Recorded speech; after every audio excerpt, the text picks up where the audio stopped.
Good evening, good morning to all. I hope you all are doing fine.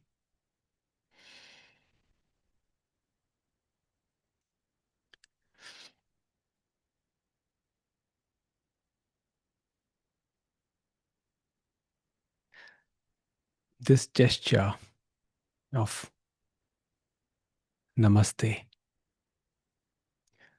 it means I bow down to the divinity in you.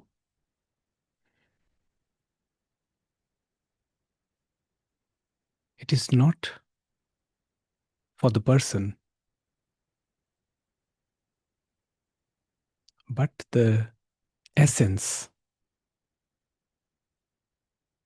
that is in all of us.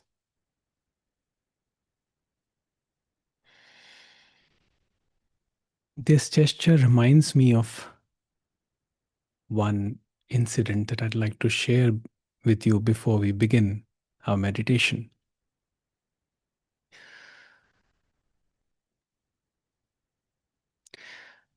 When I was in New Delhi, I witnessed a scene in my local market where I used to live. And generally, that market area is very busy. It's a busy place. So cars are moving. There's a lot of rush in that area. And I saw a car, a very big, expensive car. I don't know the name of the, I don't remember the name of the car, but it was a big car. And in that car was sitting an elderly Sikh man. He came out and he told his driver that I'll be back in a minute. Just stay here. And he went inside a small cafe, probably to get something. And just in that moment, someone from behind in a very small car came, a young man, probably in his early 30s or something, and started blowing horn incessantly. And this elderly Sikh man slowly came out of the cafe and saw that the young man was quite upset and was furiously blowing his car's horn. But his demeanor was so gentle. He just looked at him with a smile and raised his fingers like this. He just said, just, please, just. And there was a smile on his face, there was a glow on his face.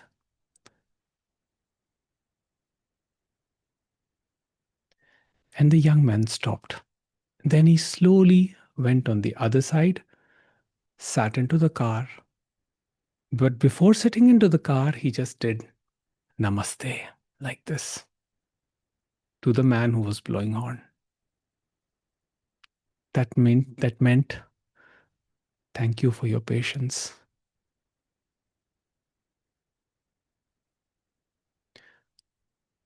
This reflected a very deep understanding to me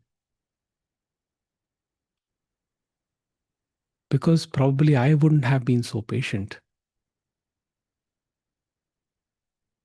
But in that man, there was an understanding where he could see what was happening and he knew exactly what to do. So, without wasting any energy, being completely conscious of his actions, he did not waste a single minute and just did what was required in that moment, which means he acted spontaneously, which probably had become his nature.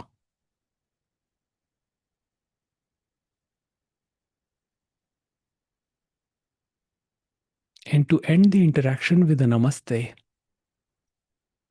was to indicate that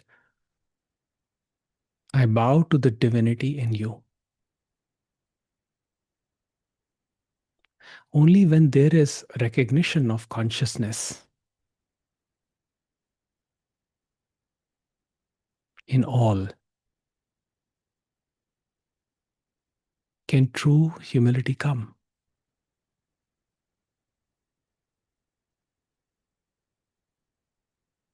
And without humility, the understanding does not percolate. It does not go beyond the cover of intellect. Let's just spend a couple of minutes in silence to get in touch with that inner core, with that inner vastness. You can keep your eyes open or closed as you wish. Just make sure you're comfortable and relaxed.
Whenever the mind starts drifting, bring it back here.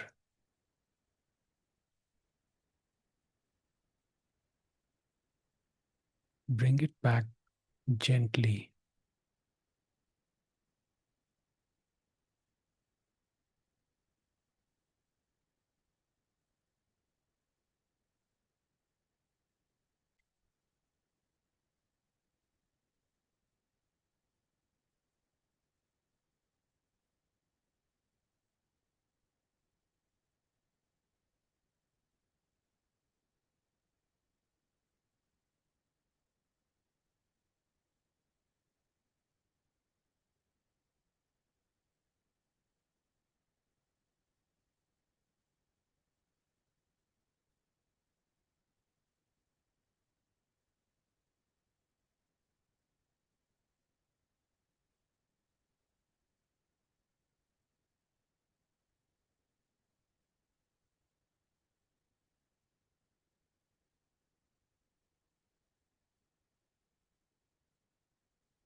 Allow the awareness to go deep into the being,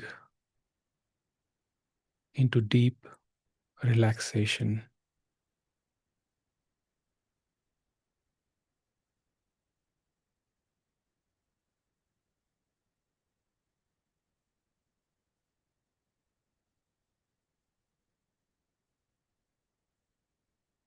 You can use the breath to guide awareness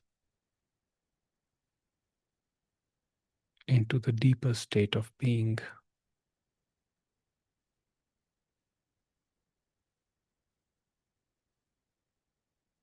The one that is pure observation,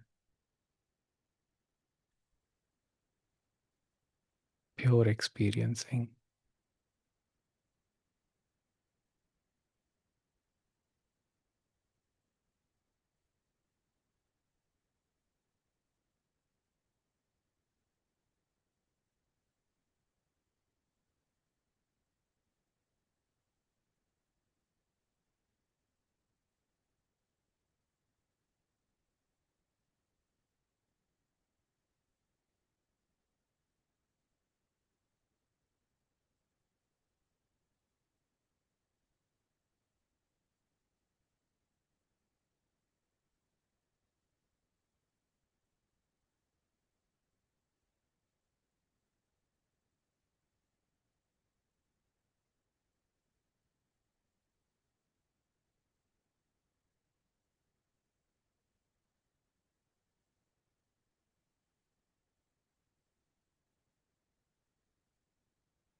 Being is the place of stillness,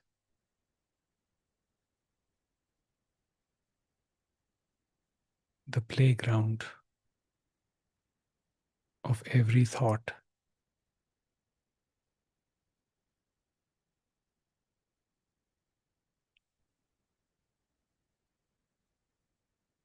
It does not restrict or change the thought. It simply illuminates the arising and the disappearing of every thought.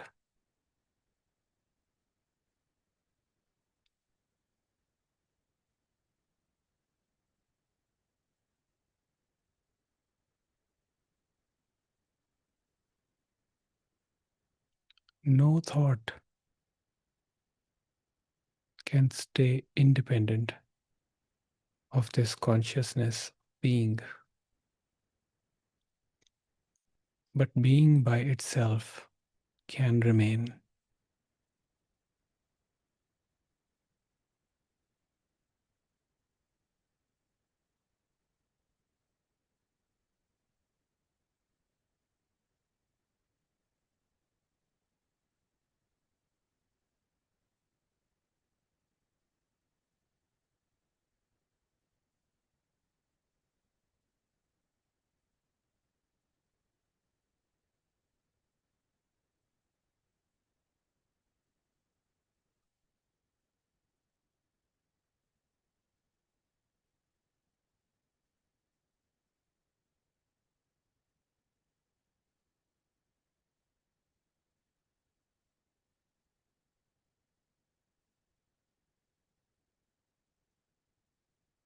Being is the field of total vision that does not discriminate.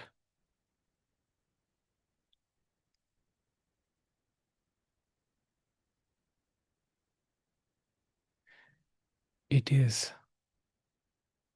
the source and substance of everything.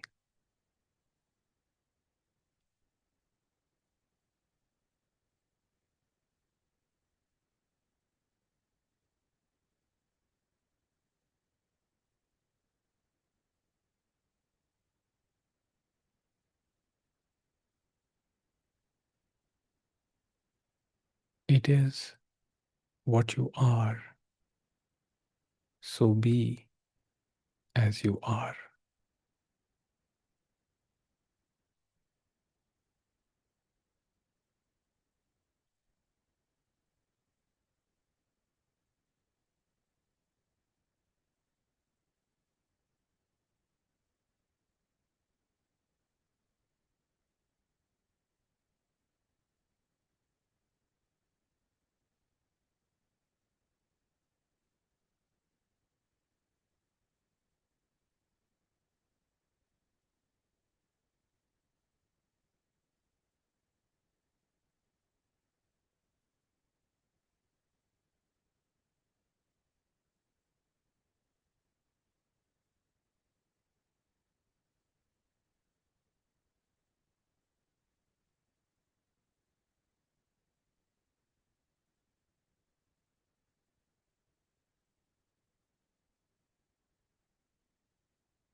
Bring yourself here.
You may open your eyes now.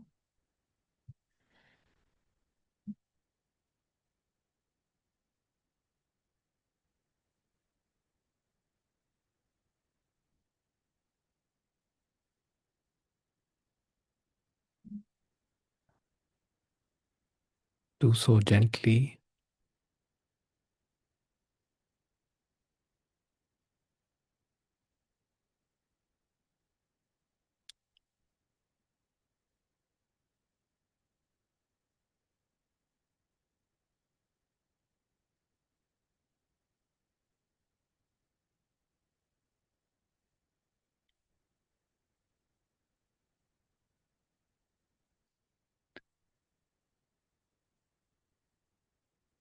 Please feel free to ask anything or share anything.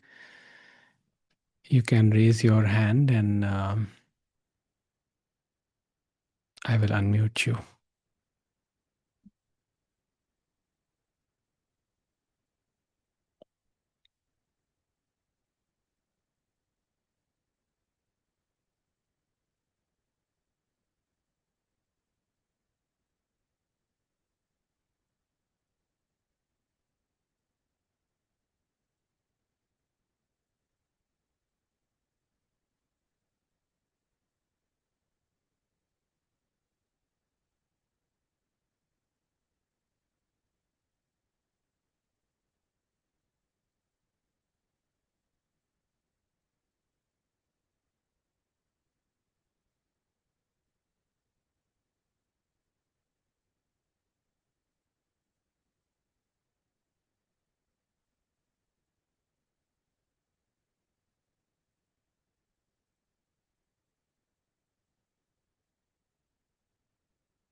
Yes, Jazzy. Hello.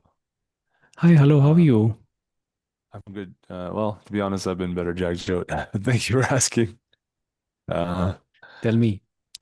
my question is, what do you do um, when you are stuck in attachment after a separation? The period after one gets separated can be a hard one. So, first of all, it is perfectly okay to feel whatever feelings are coming up. And generally, the mind starts formulating the opposite. So, when I'm attached and I get separated from just not a person, but anything, any idea, any place, any concept, my first impulse is to find a solution to detach. But you see that again is this same energy as attachment because it again uses force, mental discipline. So mental discipline is always fickle. It can serve, it can be helpful, but it's not foolproof. A deeper understanding is to just see who is getting attached. What is the nature of that which was attached? And to whom are we attached? And one time, Chitu Krishnamurti was asked this question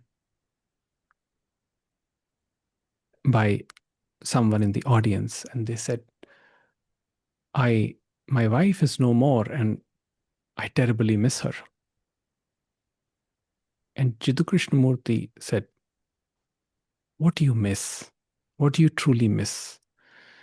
Do you miss the one that gave you sex? Do you miss the one that gave you food? Do you miss the one that went out with you? Do you miss the one that fought with you? Who do you really miss? What do you really miss? On the surface, it may seem very insensitive, but when we do a deep inquiry into this, we get an insight that what we are attached to is always an image which is constantly changing. So, in the phase of being separated by someone, we go through this alternating cycle of sometimes, missing them, other times it's a different energy.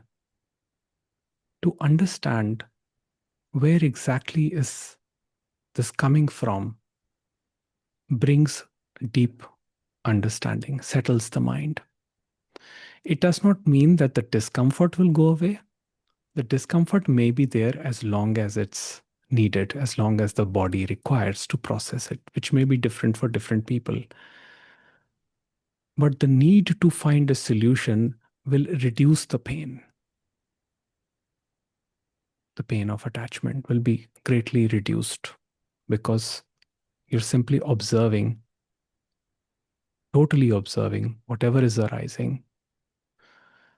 And that is generally the point of these meditations is to just allow the mind to be completely open and let everything play because that gives us an awareness into what patterns is the mind following. And the awareness of those patterns itself dissolves the pattern. And there's not much need to do anything as such. So just observe and see who is getting attached and to whom.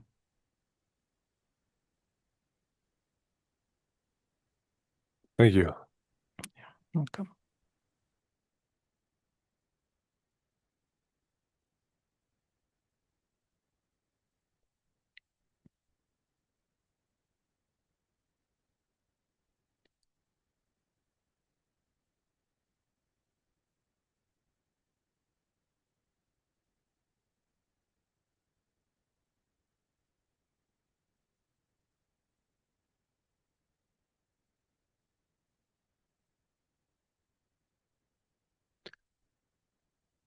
There's a question from Anju.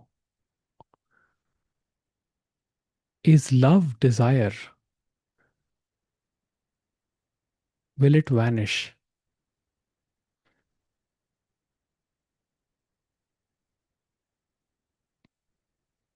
No, love is not desire. Love, as we understand in the modern context, is generally limited to feeling. So Nisargadatta Maharaj says love is selective. Desire is selective, but love is not selective.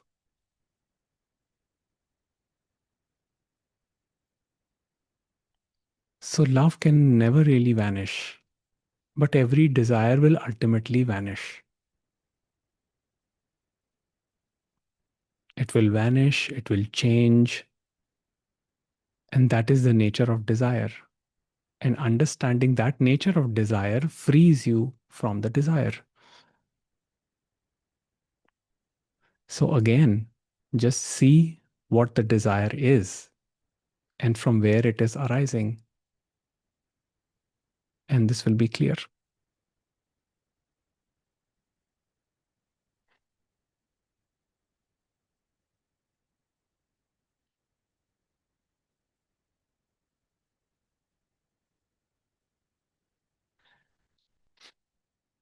Okay, AJ says, why go on as mortal once aware of the truth? Well, because life as we know can happen only in mortality. You are here because you are enjoying the dance. If you were not enjoying the dance, you won't be here. So your mortality is tied up to that desire which brought you here. And only by being mortal will you be able to enjoy life. You enjoy life because you know one day you will die. So actually, fear of death allows us this freedom to live life completely and fully. Awareness of truth, it does not take away the mortality of the mind body organism, which is a decaying resource. But it does not have to restrict you if you understand truly what dies. If you understand the concept of immortality, what was born will definitely die. So the awareness of truth does not take away that humanness that we have. All right, I'm coming to my buddy Krishna.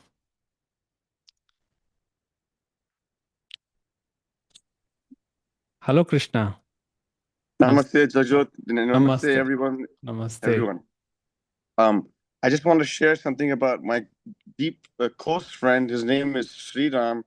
And last year, his father was on a walk, just walking on the street at nighttime, and he got hit by a bus, and he died within 3 minutes. Complete Mhm. shock.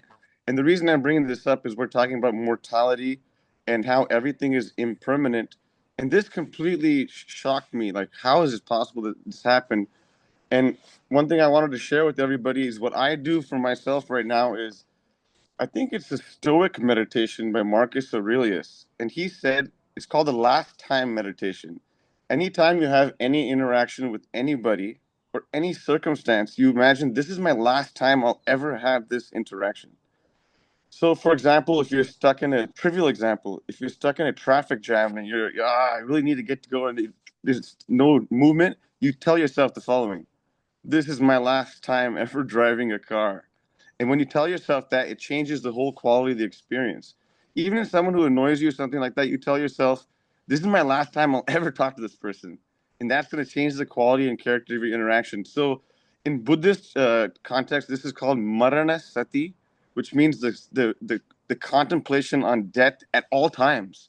In fact, Buddha had a student named Ananda, who was his attendant, And he once asked Ananda, how often do you do Maranasati? How often do you contemplate death? And Ananda confidently replied, once in the morning, once at midday, once in the evening. And Buddha said to him, no, you must contemplate death on every inhalation, on every exhalation. This might sound morbid to a lot of people, but try it for a day and see how you treat people around you. See how your interaction is. Like, I'm imagining right now that I'm never going to see any of you guys again. Jagjot, this is the last time, man. I'm never going to see you again, brother. Nice to meet you. Nice knowing you. I love you. And just everyone, keep Marana Sati in mind. And it does change the quality of everything. Everything that was trivial just goes away in a second. Anyway, that's what I wanted to share. Jagjot, sorry for being so long winded. This is your satsang. Or no, this is our satsang. Yes. And thank you for sharing that. That was beautiful. Beautiful. Namaste, everybody. I love you Namaste. all. Namaste. Namaste. Yes, it is our satsang. It is not my satsang.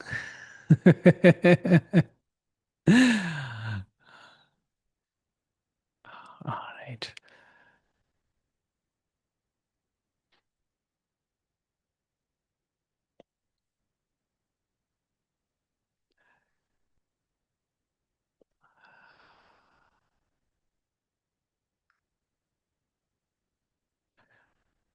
Anamika shares with us. She says, I feel we believe thinking will keep us safe, but our bodies and NS will automatically kick in to protect us.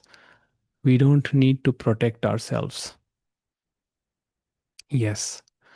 And generally, what happens is even that nervous system is somewhere rooted in the idea of ignorance.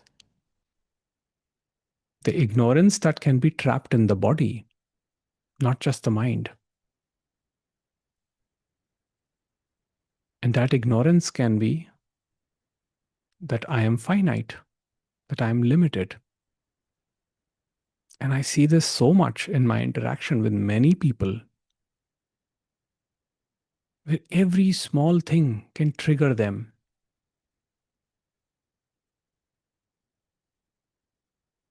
And it can just ruin their whole day, sometimes many days.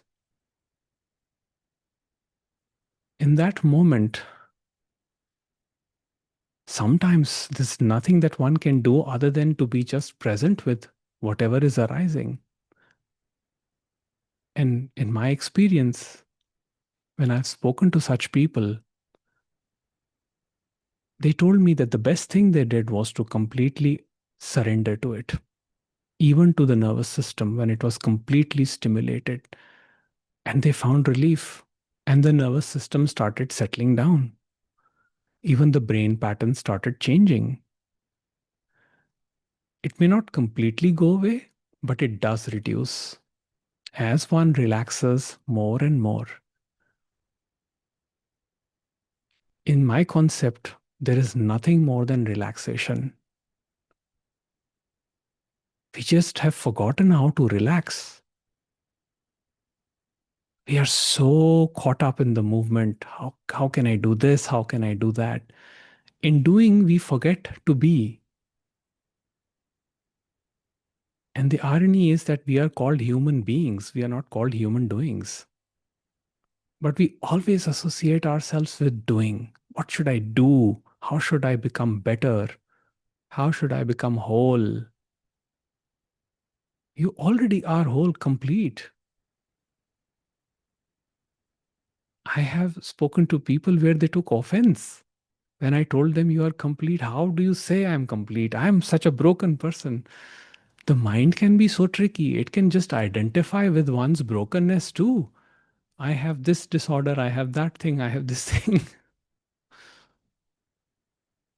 It can get identified to everything. And this is why Ramana Maharishi says that the nature of thought is sticky, which means when it flows, it can flow in two directions. It can gather when it flows in the positive stream, it keeps collecting positive stuff. When it flows in the garbage, it keeps collecting garbage.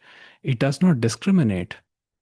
And sometimes it becomes too engulfed, too identified with the garbage. So he says, give up your belief in the thought. And by that, he doesn't mean stop thinking or block thinking. What he's saying is, give up in the thought of your separation, that you are separate from the rest. That I, so and so, Jagjot Singh, with any of my identifications, is separate from others. After that, the flow may still happen, but it will be witnessed. And in that witnessing, there is no involvement. That means no energy expenditure. It is simply observation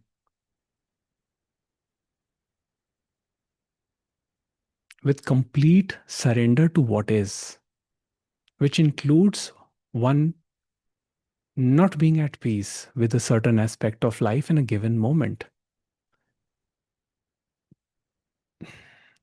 And that also, that acceptance also calms down the nervous system. But the more there is this resistance, which comes from the sense of separation, the more nervous system is stimulated.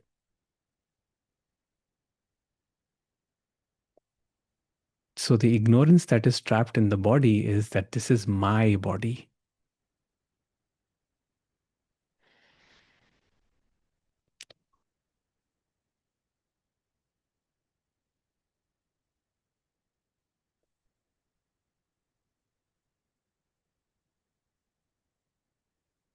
All right. Anybody else would like to ask anything or share anything? Please feel free to. We can take up one more question or sharing.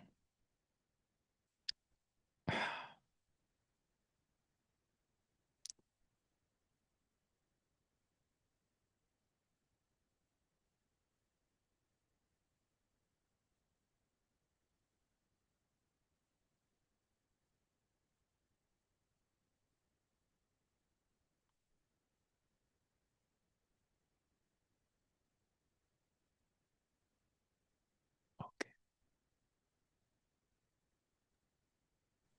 Yes, Jesse. C- can you tell us more about Jiddu Krishnamurti? I really like that guy. Well, we require a lot of time for that, but I will cover up the basic concept. And the basic concept which struck me of his was the observer is the observed. There is no separate observer of anything,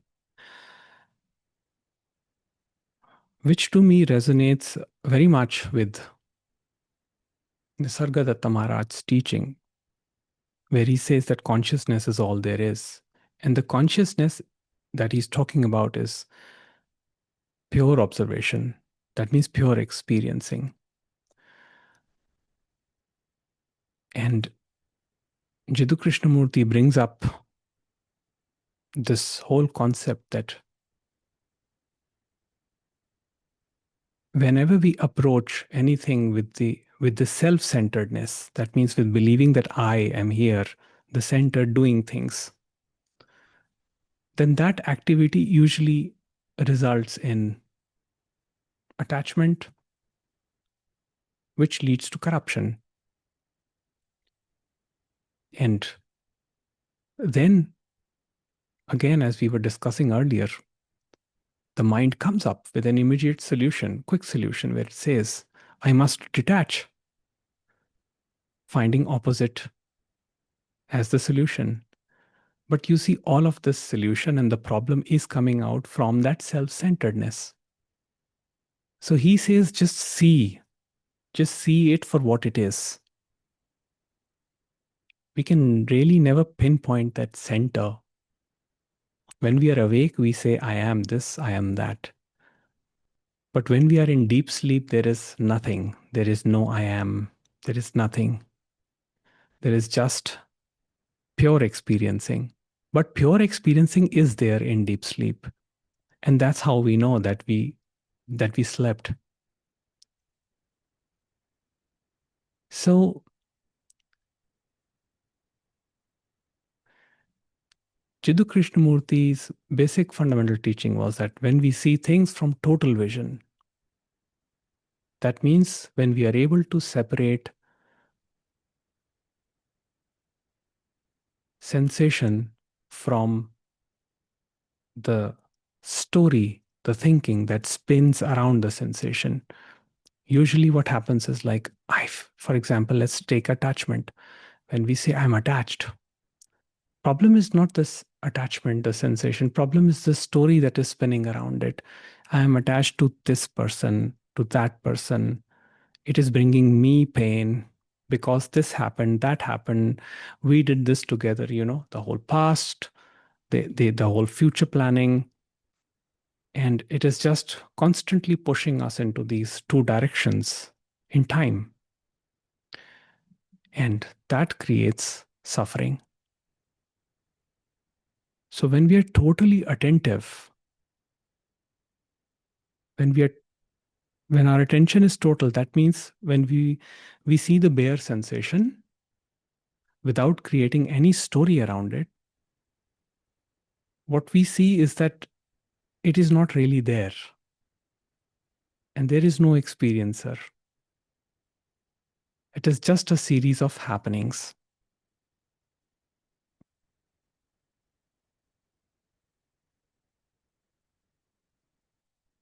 So why do we create these stories? We create these stories because life as we know can happen only through these stories. We create these stories because it is conditioning over which we never had any control. This question would eventually lead to the fundamental question, why life? Why creation? Right? And the only answer that the spiritual teachers would give is only the creator knows why, really why. The created object can never know why. We may think we have a choice, and we do have a choice, and it's perfectly fine to exercise a choice. But our understanding of our choices are very limited, just like a child. When you give child a choice, what do you want to eat? Carrots or peas? The child is, I don't want to eat either. I want to eat chocolate. But the mother understands that child wants chocolate, but what is the healthier choices is what she's giving. But child with that limited intellect cannot know why mother wants the child to eat what she wants. Similarly, we with our limited intellect cannot know why the creator created this world in this way, why the desires were born. So in my idea, the desires were only born so that life as we know can happen. Because we are enjoying this dance. We are enjoying this. We may say that no, we have a preference, we have a choice. But most of us are actually enjoying the dance. We are enjoying not just our happiness, we are also enjoying our suffering. And we come back to it over and over again so that we can repeat the story. Man, this happened, that happened. And it's all fine. But it is all of this movement is just leading us to one place, which is peace. And that is my concept. It is just my concept. And again, even what I mentioned, what I've discussed with you is also a concept. It is not the truth. And this is the beauty of this message. When it was first given to me, it was presented to me as a concept. And my teacher told me that, take the concept and see if it brings peace to your life. If it brings peace, take it. Otherwise, trash it. But do not consider it as truth. Do not start with it as a truth. It has to be your personal experience. Only when it is personal experience which is tested by time and it brings you peace, it anchors you in peace, only then the concept becomes your truth. Yeah. Hmm. All right.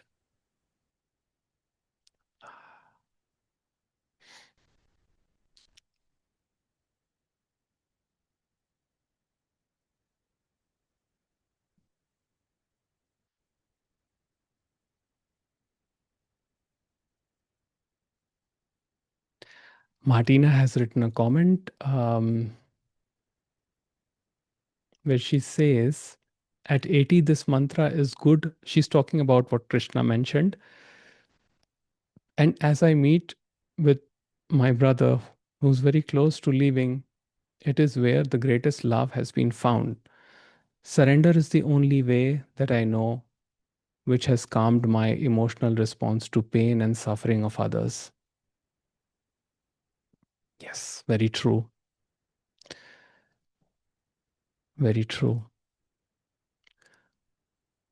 Even even the path of self-inquiry, as was advocated by Sri Ramana Maharishi, what I ultimately realize is that all of it leads to surrender only.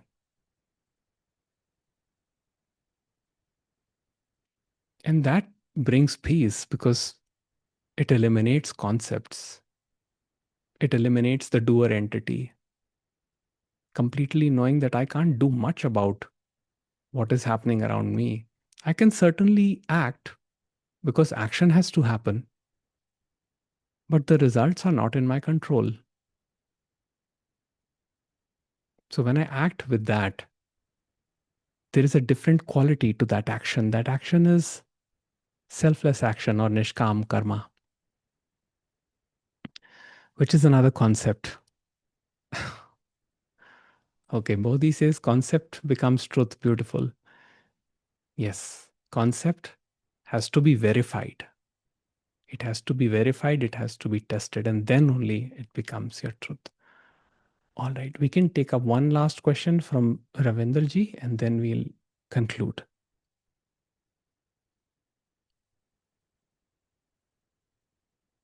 Yeah, thanks. Yes, sir. No, Namaskar. Namaste to all. How are you? Just wanted to add a little sharing, if you will, about the previous question that was raised by Jazi. If I hope I'm pronouncing the name correctly.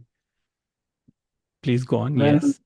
when the question is being asked and when the answer is being provided, it has to be seen from potentially two perspectives. Am I asking this question as an individual, or am I asking this question as that absolute principle of consciousness?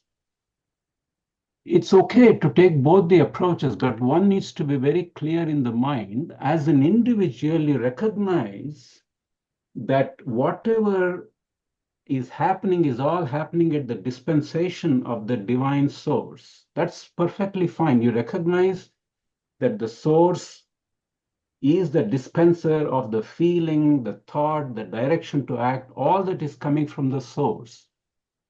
But if you're able to cognize the I principle, then consciousness is all there is. There is no other.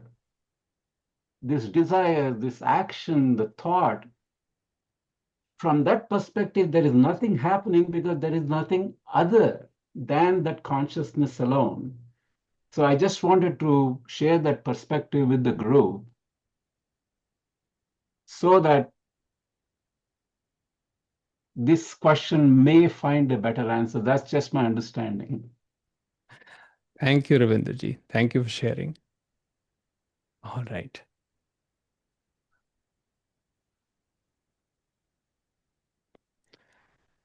All right. We will conclude today's session and we will meet on Sunday, where we will talk about the arising of infinite possibilities. If I forget, please remind me. Take care, all of you. Have a great day, and thank you all for your presence.